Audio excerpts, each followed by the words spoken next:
Il Veneto supera la quota delle 50 terapie intensive impegnate da pazienti Covid e anche se i numeri dei contagi per ora non crescono, emerge chiaramente la necessità di imprimere un'accelerazione alla campagna vaccinale. Sul tema dell'obbligatorietà del vaccino, però, Luca Zaia è molto chiaro.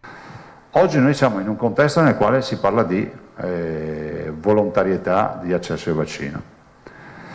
Penso che ci stia fino in fondo. Noi veneti comunque, nonostante il grande dibattito, ci stiamo avvicinando all'80% dei veneti vaccinati, oggi siamo quasi al 78%.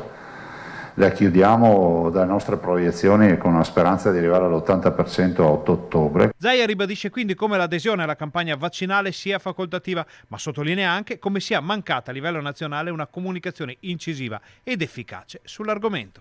Mi chiedo perché a livello nazionale si sia abdicato non alla promozione del vaccino, ma a un'informazione sui vaccini. Abbiamo lasciato, terreno fertile a chi la pensa in maniera contraria, che è giusto rispettare, no? Se uno ha un'idea diversa dalla tua, tu ti devi battere perché lui la possa esprimere questa idea.